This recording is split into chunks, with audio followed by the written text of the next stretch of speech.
Hey guys, I am jumping on here to do a little something out of my element.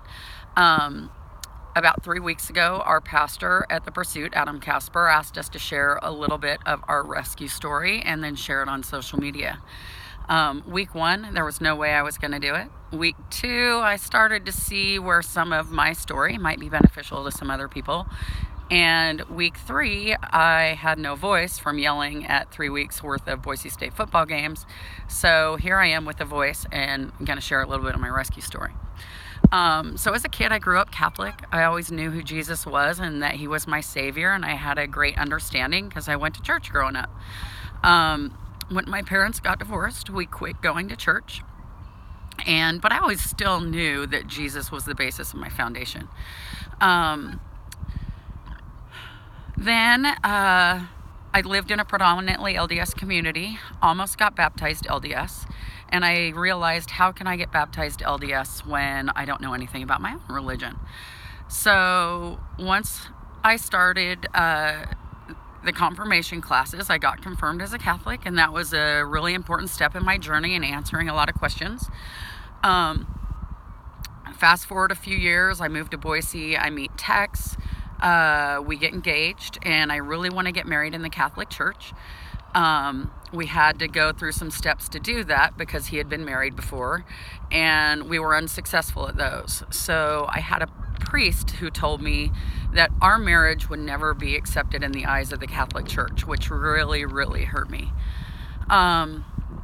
It was then that I realized that I didn't need anybody to really give me permission, that God loved me for who I was, and that we didn't need a church to tell us that our marriage was valid. So when Tex and I got married, I married into 5 kids. I was an instant grandma at 32. Wasn't able to have kids.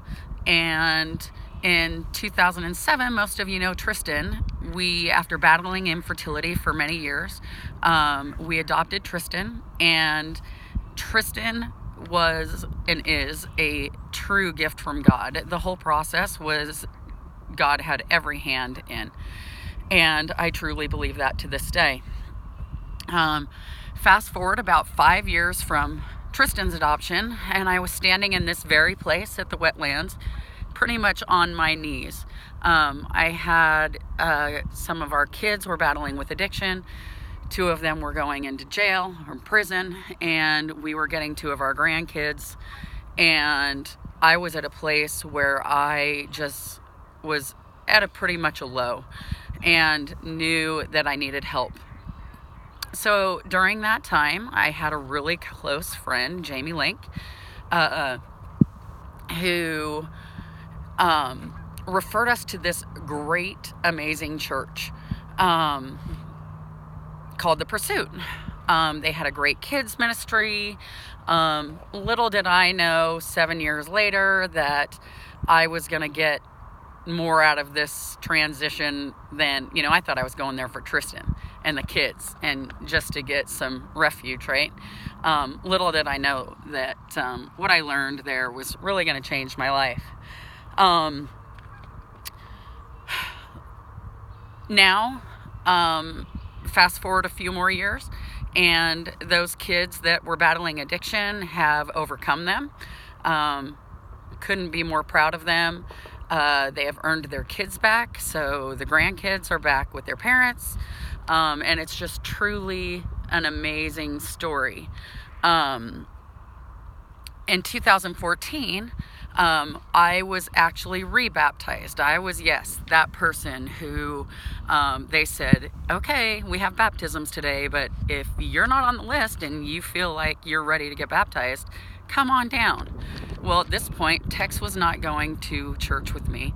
Tristan was in the youth ministry, and I went down there in my Sunday clothes and jumped right in, and it was a decision that I was making for me at that point.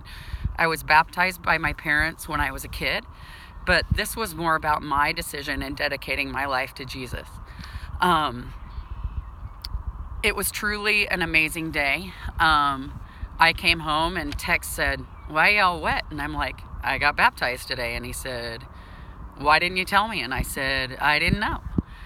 Um, so it was really amazing. Um, this isn't to say that we don't have struggles today. We do. We fight through those, but the difference is I know I have a Lord and Savior that is there with me and holding my hand and helping me get through those. I have people around me that really believe the same thing, and it's really about who you surround yourself with.